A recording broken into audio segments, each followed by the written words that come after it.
बिस्मिल्लाहिर्रहमानिर्रहीम। कैसे हैं भैया आप लोग? रटना नहीं है, समझना है।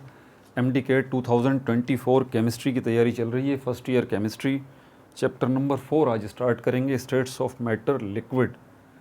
और ओवरऑल जो है पार्ट 9 जो है वो हमारा शुरू होगा फर्स्ट ईयर केमिस्ट्री का।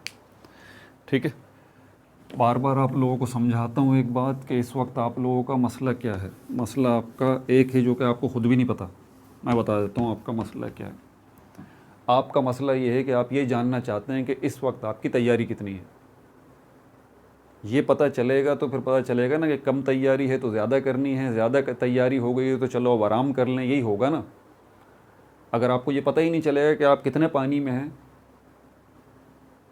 तो मसला हल नहीं होगा। ये वीडियोस इसीलिए बना रहा हूँ कि इसमें रिवीजन भी हो रहा है, ओरल क्वेश्चन भी हो रहे हैं सारे आपकी बुक के, और पता लग जाएगा आपको, अपना सेल्फ टेस्टिंग हो जाएगी आपकी कि अगर अभी यहाँ आप जवाब देने के काबिल हो गए हैं तो इंशाल्लाह फिर MD-CAT टेस्ट के या E-CAT टेस्ट के अंदर जो केमिस्ट्री का पोर्शन होगा उसको भी आप मुँह दे लेंगे, क्योंकि ये सवाल आसान नहीं होंगे जो कि मैं पूछूंगा। ये क्रीम क्वेश्चंस हैं, ठीक है, और अपनी तरफ से नहीं है। जो कुछ आपकी सिंटेक्स बुक बोर्ड की फर्स्ट ईयर केमिस्ट्री में वही सब कुछ आपसे पूछूंगा मैं। ठीक है भाई, ये पार्ट 9 है, स्टेट्स ऑफ मैटर लिक्विड का पार्ट 1 है, ये बात ध्यान में रखिएगा। ओवरऑल पार्ट 9 है। पहला क्वेश्चन आपको करने से पहले दोबारा ये बात रिमाइंड करा दूं, आप इसका पार्ट 2 देख लें। वो स्टोइकियोमेट्री का भी पार्ट 2 है, उसमें मैंने मैनुअल मैथमेटिक्स करवाई है। बार बार मैं आपको बता रहा हूँ कि उसमें प्लस माइनस मल्टीप्लाई डिवाइड, ये जो हमारे पास साइंटिफिक नोटेशंस हैं, इंटू 10⁻⁴ दिस और दैट, इनको मैनुअली आप कैसे कर सकते हैं उसमें सारी डिटेल मैंने करके बताएं। क्वेश्चन कैलकुलेटर तो नहीं होगा ना आप लोगों के पास, मैनुअली करना पड़ेगा सारा काम, तो वो देख लीजिए आप। बहरहाल पहला क्वेश्चन जो है वो मैं आपसे करता हूँ। पहला क्वेश्चन मेरा आपसे ये है, लिक्विड्स जो हैं हमारे पास, वो दूध भी लिक्विड है, पानी भी लिक्विड है, हनी जो है वो भी लिक्विड है, लेकिन इनके जो है वो बॉइलिंग पॉइंट्स में फ़र्क है, इनकी एवापोरेशन में फ़र्क है, इनकी विस्कोसिटी में फ़र्क है। इसके पीछे ये जो वेरिएशन आपको फिज़िकल प्रॉपर्टीज़ में नज़र आती हैं लिक्विड्स में ही, उसके पीछे वजह क्या है? दूध का बॉइलिंग पॉइंट चेंज क्यों है, हनी का चेंज क्यों है, पानी का चेंज क्यों है? क्या है आखिर उसमें ऐसा जिसके पीछे जिसकी वजह, जो वजह है इसकी, इस वेरिएशन की वजह है जो पार्टिकल्स के लेवल पे है। चलें, और बता दिया मैंने आपको, मुझे बता दीजिए वो वजह। ठीक है भाई। दूसरा सवाल जो है वो मेरा आपसे ये है, ये तो आसान सा सवाल है, मेरे ख्याल आप लोग बता ही देंगे। लिक्विड्स जो हैं उसके वॉल्यूम के बारे में बता दीजिए। वॉल्यूम लिक्विड्स का डेफिनेट होता है या नहीं होता? शेप जो है वॉल्यूम्स की डेफिनेट होती है या नहीं होती? ये मुझे बता दीजिए। 2 सवाल हैं लिक्विड्स के हवाले से, वॉल्यूम और शेप। ठीक है। तीसरा सवाल जो है वो मेरा आपसे ये है, प्योर लिक्विड और इम्प्योर लिक्विड, ये भी लिक्विड्स की 2 टाइप होती हैं। आप मुझे बता दीजिए वो कौन सी टाइप है लिक्विड की, प्योर या इम्प्योर, जिसके अंदर आइडेंटिकल मॉलिक्यूल्स मौजूद होंगे बस। ठीक है भाई। चौथा सवाल जो है वो मेरा आपसे ये है, और देखें कमेंट में मुझसे शेयर किया करें। जैसे वो आबिद खिलजी बच्चा है, उसने शेयर किया है कि सर मैंने इतने सवालों के जवाब दे दिए, इतने के रह गए, ये मुझसे नहीं हुए।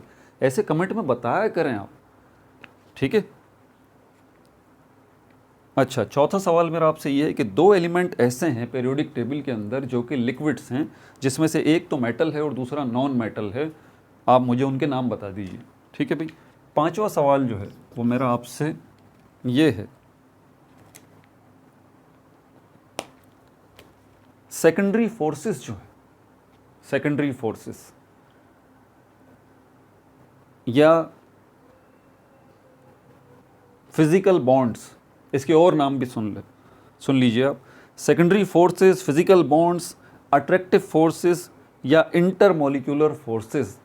ये जो फोर्सेस के मैंने अभी आपके सामने नाम लिए हैं, ये मुझे बता दीजिए कि ये अमंग द मॉलिक्यूल पाए जाते हैं, यानी कि मॉलिक्यूल के दरमियान ये फोर्सेस पाई जाती हैं, या with in the molecule, molecule के अंदर ये पाई जाती हैं एटम्स के दरमियान। ये मुझे बता दीजिए, among the molecules, with in the molecule. ठीक है। छठा सवाल जो है वो मेरा आपसे ये है, हमारे पास बेसिकली जो है वो 3 टाइप्स जो हैं वो उन फोर्सेस की मौजूद हैं जो कि अमंग द मॉलिक्यूल्स हैं, ठीक है। 3 टाइप के हैं। एक हमारे पास डाइपोल डाइपोल इंटरेक्शन है, दूसरा हमारे पास हाइड्रोजन बॉन्डिंग है, तीसरा हमारे पास लंडन डिस्पर्जन फोर्सेस है। ये 3 किस्म की फोर्सेस वो हैं जो कि मॉलिक्यूल को मॉलिक्यूल से बांधती हैं। समझ में आ रही है बात? मॉलिक्यूल के अंदर एटम्स को नहीं बांधती हैं आपस में, उनका बॉन्ड नहीं बनता है यहाँ पर, वो तो कोवेलेंट बॉन्ड और आयोनिक बॉन्ड है। तो मेरा आपसे ये सवाल है, मैं आपको डेफिनेशन बता रहा हूँ, आपने मुझे ये बताना है और आगे इसी से रिलेटेड सवालात होंगे। Dipole dipole interaction, hydrogen bonding या लंडन डिस्पर्जन फोर्सेस, इन तीनों फोर्सेस में से कौन सी फोर्स के बारे में बात हो रही है आप सुन लीजिए। यहाँ पर वो कह रहा है कि इलेक्ट्रोस्टैटिक फोर्स ऑफ अट्रैक्शन मौजूद है 2 पोलर मॉलिक्यूल्स के दरमियान, ठीक है। इलेक्ट्रोस्टैटिक फोर्स ऑफ अट्रैक्शन या फोर्स ऑफ अट्रैक्शन जो है वो मौजूद है 2 पोलर मॉलिक्यूल के दरमियान, और इन दोनों पोलर मॉलिक्यूल्स के एक पॉजिटिव पोल और दूसरे मॉलिक्यूल का नेगेटिव पोल के दरमियान। मुझे बता दीजिए ये कौन सी सेकेंडरी फोर्स है? ये डाइपोल डाइपोल इंटरेक्शन है, ये हाइड्रोजन बॉन्डिंग है, या फिर ये जो है वो लंडन डिस्पर्जन फोर्सेस है, ठीक है। 7वां सवाल जो है वो मेरा आपसे ये है, डेफिनेशन बता रहा हूँ, मुझे दोबारा वही मैंने कहा था, आप मुझे बताइएगा। Force of attraction, partial positive charge on hydrogen atom of one molecule and lone pair of electron of highly electronegative atom of other molecule। यानी कि एक मॉलिक्यूल जो है उसका हाइड्रोजन एटम का पॉजिटिव पोल और दूसरे मॉलिक्यूल का वो एटम जिसके पास लोन पेयर ऑफ इलेक्ट्रॉन है उसका नेगेटिव एंड के दरमियान ये जो बॉन्ड मौजूद है, इसको क्या कहते हैं? इसको डाइपोल डाइपोल इंटरेक्शन कहते हैं, या फिर इसको हाइड्रोजन बॉन्डिंग कहते हैं, या फिर इसको लंडन डिस्पर्जन फोर्सेस कहते हैं? ये बता दीजिए। 8वां सवाल जो है वो मेरा आपसे ये है, H2O और हाइड्रोजन सल्फाइड, H2O और हाइड्रोजन सल्फाइड दोनों हाइड्राइड्स हैं, लेकिन H2O जो है वो लिक्विड है और ये जो हमारे पास हाइड्रोजन सल्फाइड है ये गैस है। इसके पीछे कौन सी सेकेंडरी फोर्स जो है वो इन्वॉल्व है? ये मुझे बता दीजिए कि सर इस वाटर के अंदर ये वाली सेकेंडरी फोर्स है और इसके अंदर ये वाली सेकेंडरी फोर्स है, तो ये फोर्सेस के डिफरेंस की वजह से एक जो है वो लिक्विड है और दूसरी गैस है। मुझे उन फोर्सेस का नाम बता दीजिए, सेकेंडरी फोर्सेस का, ठीक है। 9वां सवाल जो है तो मेरा आपसे ये है, डेफिनेशन बता रहा हूँ, मुझे आप बताइएगा कि ये कौन सी टाइप की सेकेंडरी फोर्स है, ठीक है। The attractive force between the instantaneous dipole and induced dipole, the attractive force between the instantaneous dipole and induced dipole. मुझे टाइप ऑफ सेकेंडरी फोर्स बता दीजिए, ये डाइपोल डाइपोल इंटरेक्शन है, ये हाइड्रोजन बॉन्डिंग है, या ये लंडन डिस्पर्जन फोर्सेस है, ठीक है भाई। अब यहाँ पर मैं आपके सामने जो है वो कुछ नाम रख रहा हूँ, मुझे ज़रा आप टाइप बता दीजिएगा कि इनके अंदर कौन सी सेकेंडरी फोर्स इन्वॉल्व है, ठीक है। हाइड्रोक्लोरिक एसिड का बता दीजिए कि हाइड्रोक्लोरिक एसिड के अंदर कौन सी सेकेंडरी फोर्स इन्वॉल्व है। लिक्विड हीलियम जो है इसका बता दीजिए कि इसके मॉलिक्यूल्स के दरमियान कौन सी फोर्स इन्वॉल्व है।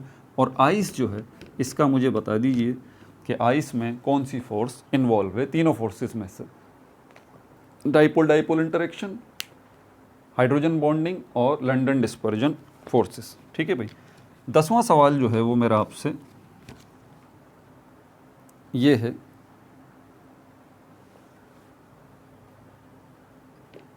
8वां, 9वां, क्या हो गया, 7वां, कोई सवाल मिस तो नहीं हो गया?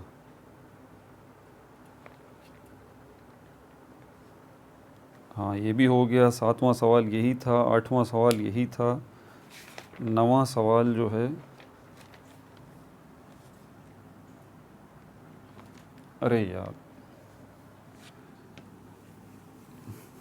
9वां सवाल मैं आप लोगों से पूछ चुका हूँ। देखिए कोई गड़बड़ हो गई हो ना तो माफ़ कर दीजिएगा। ये आई साइड का ये मेरा सवाल था 10वां के हाइड्रोक्लोरिक एसिड और लिक्विड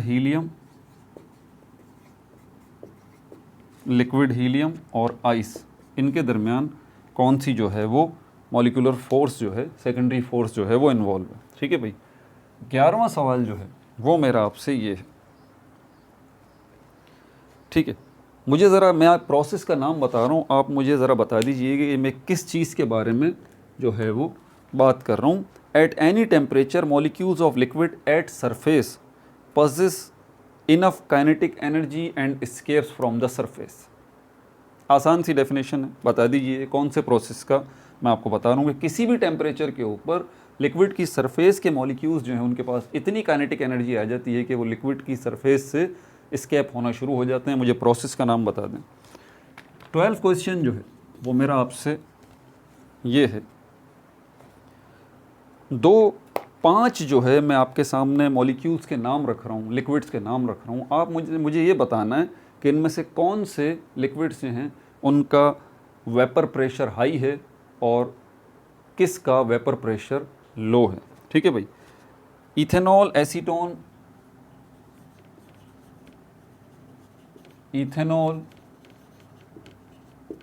एसीटोन गैसोलीन, ये एक ग्रुप है। ठीक है। दूसरा ग्रुप आपके सामने रख रहा हूँ, मोबिल ऑयल और मर्क्यूरी, ये दूसरा ग्रुप आपके सामने आ गया। इन दोनों ग्रुप्स में से मुझे आप बता दीजिए कौन सा ग्रुप है जिसका वेपर प्रेशर जो है दूसरे ग्रुप से हाई है या लो है। ठीक है भाई। 13वां सवाल जो है वो मेरा आपसे ये है। डाइपोल इंटरेक्शन जो है, जो दो मॉलिक्यूल्स के दरमियान होता है, तो ये किस चीज़ के ऊपर डिपेंड करता है, मुझे आप ये बता दीजिए। डाइपोल इंटरेक्शन जो दो मॉलिक्यूल्स के दरमियान है, ये किस चीज़ पर डिपेंड कर रहा है, ये मुझे बता दीजिए। दोनों मॉलिक्यूल्स के एटम्स से रिलेटेड है ये सवाल मेरा। ठीक है, मैंने और क्लियर कर दिया।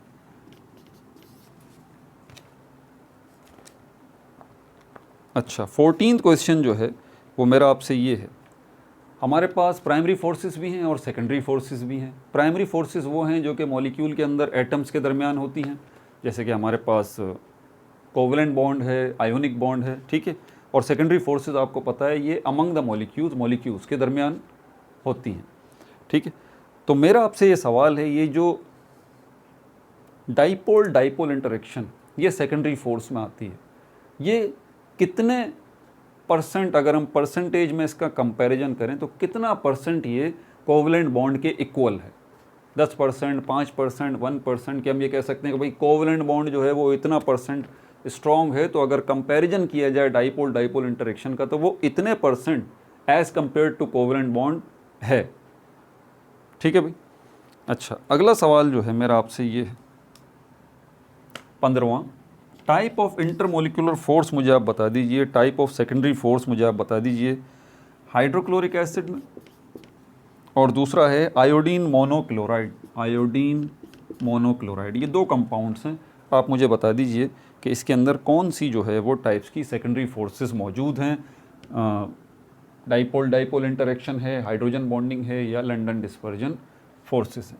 16 क्वेश्चन जो है वो भी इसी से मिलता जुलता है मेरा आपसे। वाटर है, हाइड्रोजन फ्लोराइड है और अमोनिया है। आप मुझे बता दीजिए इन तीनों के अंदर कौन सी टाइप की सेकेंडरी फोर्स इन्वॉल्व है। डाइपोल इंटरेक्शन है, हाइड्रोजन बॉन्डिंग है, या फिर लंडन डिस्पर्जन फोर्सेस है। ठीक है। 17 क्वेश्चन जो है मेरा आपसे ये है। हाइड्रोजन बॉन्डिंग को अगर आपने रिप्रेजेंट करना हो, लिख के बताना हो, सिंबॉलिक रिप्रेजेंटेशन उसकी करनी हो हाइड्रोजन बॉन्डिंग की, तो 3 मैं लाइंस की शेप आपके सामने बना रहा हूँ। मुझे बता दीजिए कि इनमें से कौन सी हाइड्रोजन बॉन्ड को रिप्रेजेंट करेगी। ये लाइन, ये लाइन, ये लाइन, 3 लाइंस। इनमें से मुझे बताइए कौन सी लाइन जो है वो हाइड्रोजन बॉन्ड को रिप्रेजेंट करेगी। ठीक है भाई। 18वां सवाल जो है वो मेरा आपसे ये है, dipole dipole interaction, hydrogen bonding और लंडन डिस्पर्जन फोर्सेस, 3 टाइप्स की आपने सेकेंडरी फोर्सेस सुन ली। मुझे बता दीजिए इसमें से स्ट्रॉन्गेस्ट कौन सी है।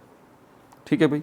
19 क्वेश्चन जो है वो मेरा आपसे ये है, हाइड्रोजन बॉन्ड को अगर कोवलेंट बॉन्ड से कंपेयर किया जाए तो कितना % होगा hydrogen bond as compare to covalent bond. ठीक है।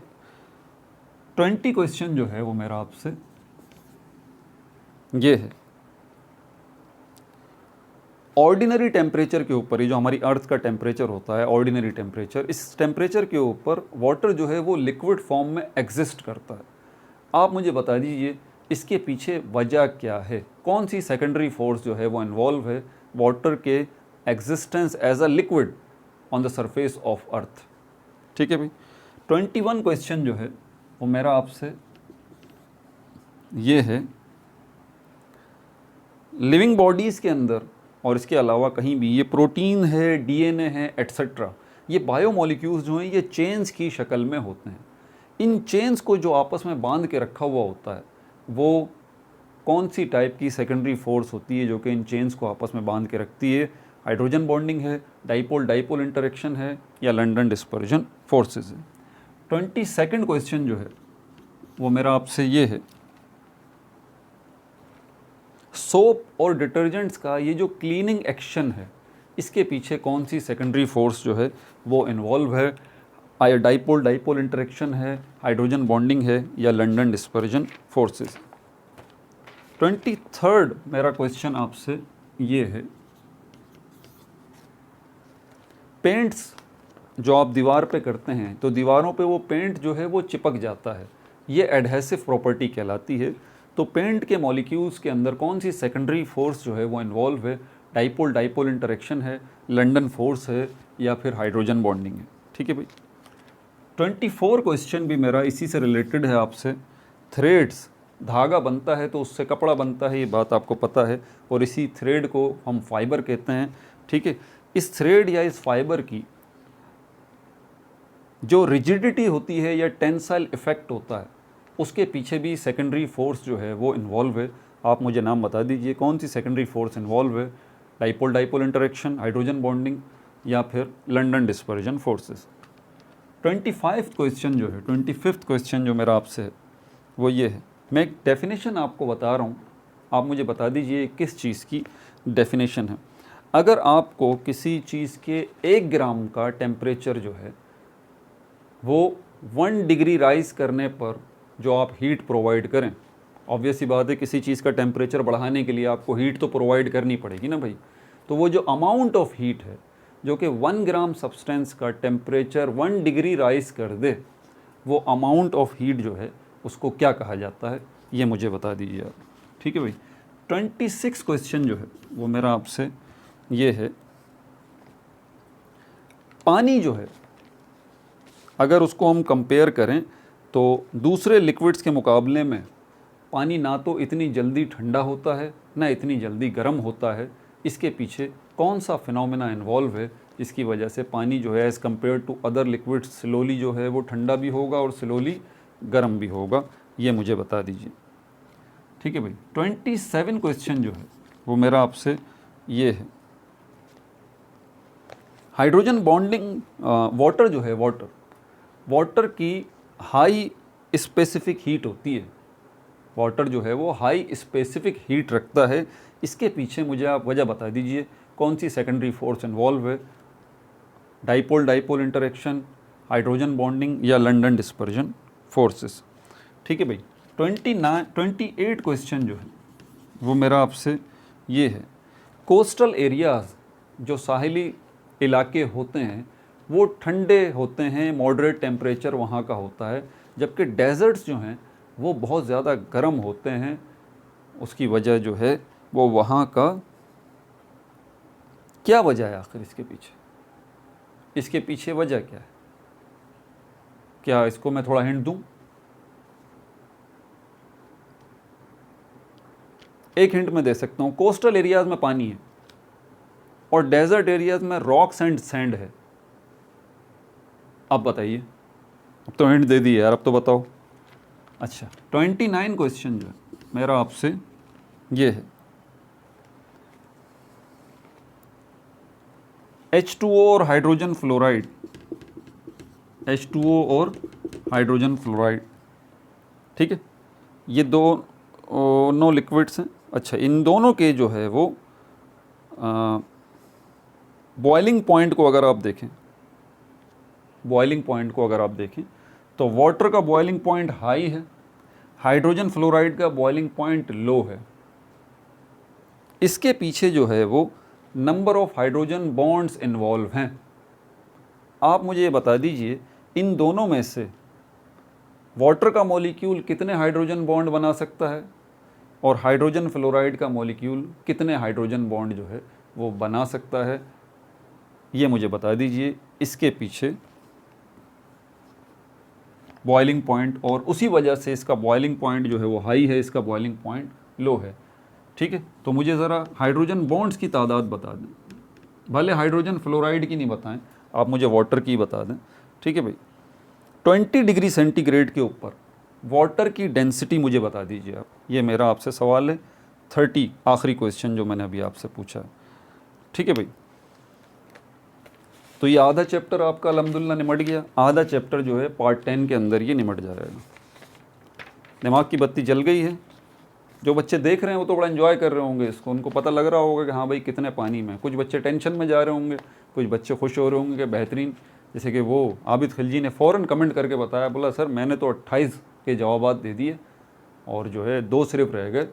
खुशी हुई होगी ना उनको, देखें आप परेशान ज़रूर हुए होंगे, ठीक है, अगर आपने कम जवाब दिए होंगे, लेकिन ये भी तो सोचिए कि आपको अपनी अभी एग्ज़ाम में टाइम है, आपके MD कैट टेस्ट में, ई कैट टेस्ट में टाइम है, आप अपने और तैयारी कर सकते हैं अभी आप। अगर ये करंट पोजीशन ही आपको पता ना लगती कि अभी आप कितने पानी में हैं, तो आप क्या फिर भागदौड़ करते कोई, ठीक है। तो पहला सवाल जो मैंने आपसे पूछा था कि ये जो अगर हम लिक्विड्स को देखते हैं तो लिक्विड्स के अंदर जो है हमें उनके बॉइलिंग पॉइंट्स में, उनके एवापोरेशन रेट में और उनकी विस्कोसिटी में वेरिएशन नज़र आती है, चेंज नज़र आती है। तो उसके पीछे वजह क्या है? हालांकि वो भी लिक्विड है, वो भी लिक्विड है, अगर एक ही बॉइलिंग पॉइंट हो जाते तो सही नहीं होता। तो क्या वजह है उसके पीछे? तो उसके पीछे वजह है अट्रैक्टिव फोर्सेस अमंग पार्टिकल्स। ये जो सेकेंडरी फोर्सेस हैं जिनको हम इंटरमोलिकुलर फोर्सेस कहते हैं, जिनको हम डाइपोल इंटरेक्शन, हाइड्रोजन बॉन्डिंग और डिस्पर्जन फोर्सेस कहते हैं, इनकी चेंजेस की वजह से, इन फोर्सेस में, इंटरमोलिकुलर फोर्सेस में वेरिएशन की वजह से इफ़ेक्ट पड़ता है इनकी इस फिज़िकल प्रॉपर्टीज़ के ऊपर, ठीक है, एवापोरेशन, विस्कोसिटी और ये। फिर मैंने आपसे पूछा था कि दूसरा सवाल मैंने आपसे पूछा था कि लिक्विड्स जो हैं इनका वॉल्यूम और शेप के हवाले से बता दीजिए। डेफिनेट वॉल्यूम होता है, नहीं होता, डेफिनेट शेप होती है, नहीं होती, ये मुझे बता दीजिए।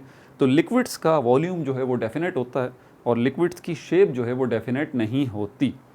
तीसरा सवाल मैंने आपसे पूछा था कि लिक्विड्स की भी 2 टाइप होती हैं, प्योर लिक्विड और इम्प्योर लिक्विड। आइडेंटिकल मॉलिक्यूल्स जो हैं वो किसके अंदर मौजूद होते हैं? प्योर लिक्विड्स में होते हैं या इम्प्योर लिक्विड्स में होते हैं? तो सुन लीजिए, आइडेंटिकल मॉलिक्यूल्स हमेशा प्योर लिक्विड में होंगे, एक ही जैसे मॉलिक्यूल्स होंगे, वहाँ पर कोई दूसरा मॉलिक्यूल होगा ही नहीं, तभी तो वो प्योर लिक्विड है भाई, वरना तो इम्प्योर लिक्विड हो जाएगा, मिलावट हो जाएगी।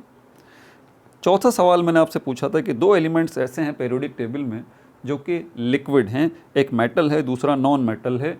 मेटल लिक्विड तो आपने फ़ौरन मुझे पता है बता दिया होगा, मर्क्यूरी, ठीक है, लेकिन नॉन मेटल लिक्विड जो है वो शायद बहुत कम बच्चों ने सोचा हो, ब्रोमीन जो है वो है। तो मर्क्यूरी और ब्रोमीन ये 2 एलिमेंट हैं जो कि लिक्विड हैं पीरियोडिक टेबल में, ठीक है भाई। मैंने आपसे ये पूछा था मॉलिक्यूल्स के दरमियान जो है, ये 5वां सवाल मैंने पूछा था, मॉलिक्यूल्स के दरमियान जो फोर्स पाई जाती है और मॉलिक्यूल्स के अंदर एटम्स के दरमियान जो फोर्स पाई जाती है, तो मुझे आप बता दीजिए क्या कहते हैं हम उन फोर्सेस को जो कि अमंग द मॉलिक्यूल्स के दरमियान पाई जाती है? तो उसका जवाब बता ही चुका हूँ। वैसे तो मैं फ़िज़िकल बॉन्ड्स भी कहते हैं उनको, हम इंटरमोलिकुलर फोर्सेस भी कहते हैं, हम उनको सेकेंडरी फोर्सेस भी कहते हैं हम उनको, ठीक है, और उनकी 3 टाइप्स हैं, dipole interaction, London dispersion forces और हाइड्रोजन बॉन्डिंग। छठा सवाल मैंने आपसे पूछा था कि मुझे बता दीजिए ये कौन सी टाइप है सेकेंडरी फोर्स की, हाइड्रोजन बॉन्डिंग है या डाइपोल डाइपोल इंटरेक्शन है या लंडन डिस्पर्जन फोर्सेस है, जिसमें electrostatic force of attraction between the positive end of one polar molecule to the negative end of the second polar molecule, ये क्या होगा? तो ये कौन सी फोर्स है? ये है डाइपोल डाइपोल इंटरेक्शन। फिर मैंने आपसे पूछा था कि डेफिनेशन बता दीजिए। फोर्स ऑफ अट्रैक्शन मौजूद है partially positive hydrogen atom on one molecule and lone pair electrons of the second molecule which makes it negative pole. तो ये कौन सी फोर्स है? ये हाइड्रोजन बॉन्डिंग है। ये बात मत भूलिएगा, लॉन पेयर्स की मौजूदगी ज़रूरी है हाइड्रोजन बॉन्डिंग के लिए, और हाइड्रोजन एटम की मौजूदगी ज़रूरी है हाइड्रोजन बॉन्डिंग के लिए, एक एटम में और दूसरे एटम में, ये मत भूलिएगा। ठीक है। उसके बाद 8वां सवाल जो है वो मैंने आपसे पूछा था कि वाटर और हाइड्रोजन सल्फाइड जो है, दोनों जो हैं वो हाइड्राइड हैं, लेकिन एक इनमें से जो है वो लिक्विड स्टेट में है, दूसरा गैस स्टेट में है। तो इसके पीछे वजह क्या है? फोर्सेस पॉइंट ऑफ व्यू से, secondary forces point of view से, तो उसके पीछे वजह ये है कि हाइड्रोजन वाटर जो है इसके मॉलिक्यूल्स के दरमियान जो सेकेंडरी फोर्स है वो स्ट्रॉन्ग है और वो हाइड्रोजन बॉन्डिंग है, और हाइड्रोजन सल्फाइड जो है इसके दरमियान जो सेकेंडरी फोर्स है वो वीक है as compare to hydrogen bonding. और यहाँ पर कौन सी सेकेंडरी फोर्स है? London dispersion forces. तो यही वजह है कि इनमें से एक तो लिक्विड है और दूसरा गैस है। ठीक है। उसके बाद 9वां क्वेश्चन जो मैंने आपसे पूछा था, the attractive force between the instantaneous dipole and induced dipole, ये कौन सी सेकेंडरी फोर्स है? ये डाइपोल डाइपोल इंटरेक्शन है, लंडन डिस्पर्जन फोर्स है, या हाइड्रोजन बॉन्डिंग है? तो ये है लंडन डिस्पर्जन फोर्स। ठीक है भाई। फिर मैंने कहा था आपसे कि इंटरमोलिकुलर फोर्स जो है वो आइडेंटिफाई कीजिए, इसके अंदर हाइड्रोक्लोरिक एसिड में, लिक्विड हीलियम में और आइस में। तो नोट कर लीजिए, हाइड्रोक्लोरिक एसिड के अंदर जो फोर्स है वो आयोनिक और डाइपोल डाइपोल इंटरेक्शन है, लिक्विड हीलियम के अंदर जो है वो लंडन डिस्पर्जन फोर्स है, और आइस के अंदर जो है वो हाइड्रोजन बॉन्डिंग है। ठीक है भाई। 11 क्वेश्चन जो मैंने आपसे पूछा था उसमें मैंने आपसे पूछा था कि आप मुझे बता दीजिए ये कौन सा प्रोसेस है जिसके अंदर किसी लिक्विड की सरफेस के ऊपर जो मॉलिक्यूल्स हैं वो काइनेटिक एनर्जी उनकी काइनेटिक एनर्जी में इजाफा हो रहा है और वो सरफेस को छोड़ छोड़ के भाग रहे हैं। ये कौन सा प्रोसेस है? ये प्रोसेस एवापोरेशन का है। आसान सा सवाल था लेकिन ठीक है। क्वेश्चन नंबर 12 जो है ये मैंने आपसे पूछा था कि ये दो ग्रुप मैंने आपके सामने रखे हैं, इथेनॉल, एसीटोन, गैसोलीन और मोबिल ऑयल और मर्क्यूरी। आप मुझे बता दीजिए इनमें से कौन से ग्रुप का वेपर प्रेशर हाई है और कौन से ग्रुप का वेपर प्रेशर लो है। तो ये जो इथेनॉल, एसीटोन, गैसोलीन है इनका वेपर प्रेशर हाई है इन लिक्विड्स का, और ये मोबिल ऑयल और मर्क्यूरी जो हैं इनका वेपर प्रेशर लो है। 13 क्वेश्चन जो मैंने आपसे किया था, क्वेश्चन नंबर 13, कि डाइपोल डाइपोल इंटरेक्शन किस चीज़ पर डिपेंड करता है? दोनों मॉलिक्यूल्स के दरमियान जो डाइपोल डाइपोल इंटरेक्शन पाई जाती है। तो इसका जवाब ये है कि डाइपोल डाइपोल इंटरेक्शन जो है वो डिपेंड करती है दोनों मॉलिक्यूल्स के एटम्स की इलेक्ट्रोनेगेटिविटी डिफरेंस पर। ठीक है भाई। 14वां सवाल जो है वो मैंने आपसे ये पूछा था कि डाइपोल डाइपोल इंटरेक्शन की स्ट्रेंथ को परसेंटेज में अगर कंपेयर किया जाए कोवलेंट बॉन्ड की, एक ऑर्डिनरी कोवलेंट बॉन्ड की परसेंटेज से, तो क्या बनेगी परसेंटेज? तो 1% सिर्फ, यानी कि एक ऑर्डिनरी कोवलेंट बॉन्ड जो है उससे अगर कंपेयर करें तो तकरीब उस ऑर्डिनरी कोवलेंट बॉन्ड की स्ट्रेंथ का सिर्फ 1% जो है वो डाइपोल डाइपोल इंटरेक्शन होता है। ठीक है। अच्छा, फिर मैंने जो है आपसे ये सवाल किया था 15 क्वेश्चन पे कि मुझे बता दीजिए कौन सी फोर्सेस जो हैं हाइड्रोक्लोरिक एसिड और आयोडीन मोनोक्लोराइड इसके अंदर मौजूद हैं। तो इसके अंदर जो है वो डाइपोल डाइपोल इंटरेक्शन, इसमें भी डाइपोल डाइपोल इंटरेक्शन मौजूद है। 16 क्वेश्चन भी मेरा इसी तरह का था कि हाइड्रोजन वाटर, हाइड्रोजन फ्लोराइड और अमोनिया, इनके दरमियान कौन सी सेकेंडरी फोर्स इन्वॉल्व है? तो इनके दरमियान फोर्स जो है वो है हाइड्रोजन बॉन्डिंग। ठीक है भाई। उसके बाद क्वेश्चन नंबर 17 जो है वो मैंने आपसे पूछा था कि ये मुझे देख लीजिए 3 लाइंस मैंने बनाई हैं, एक स्ट्रेट लाइन है, एक वेवी लाइन है और एक जो है वो डॉटेड लाइन है। इनमें से कौन सी लाइन हाइड्रोजन बॉन्डिंग को रिप्रेजेंट करती है? तो हाइड्रोजन बॉन्डिंग को रिप्रेजेंट करती है डॉटेड लाइन। ठीक है भाई। 18 क्वेश्चन जो है वो मैंने आपसे किया था कि कौन सी फोर्स है जो कि स्ट्रॉन्गेस्ट है, डाइपोल डाइपोल इंटरेक्शन है, हाइड्रोजन बॉन्डिंग है या लंडन डिस्पर्जन फोर्सेस है। तो इन तीनों में से जो हाइड्रोजन बॉन्डिंग है ये स्ट्रॉन्गेस्ट है ऑफ द टू। ठीक है। 19 क्वेश्चन जो है वो मैंने आपसे पूछा था कि हाइड्रोजन बॉन्डिंग की स्ट्रेंथ को अगर कंपेयर किया जाए एक ऑर्डिनरी कोवलेंट बॉन्ड से तो कितना परसेंट उसका बनता है। 5 to 10% of an ordinary covalent bond is equal to the strength of hydrogen bonding. ठीक है भाई।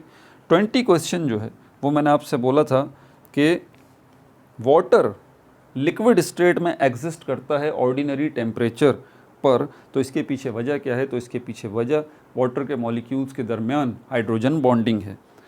21 क्वेश्चन जो है मैंने आपसे पूछा था कि प्रोटीन्स, डीएनए, इनकी मॉलिक्यूल्स, इनकी चेन्स जो हैं जो आपस में जुड़ी हुई हैं, तो उसके पीछे कौन सी सेकेंडरी फोर्स इन्वॉल्व है।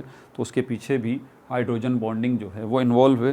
क्वेश्चन नंबर 22 मैंने आपसे पूछा था सोप या डिटर्जेंट का जो क्लीनिंग एक्शन है इसके पीछे कौन सी फोर्स इन्वॉल्व है। तो इसके पीछे भी हाइड्रोजन बॉन्डिंग इन्वॉल्व है। क्वेश्चन नंबर 23 मैंने आपसे पूछा था पेंट्स जो हैं इनका ये जो एडहेसिव एक्शन है, चिपकने वाला जो अमल है पेंट्स का, इसके पीछे कौन सी सेकेंडरी फोर्स इन्वॉल्व है। तो इसके पीछे जो है वो हाइड्रोजन बॉन्डिंग इन्वॉल्व है।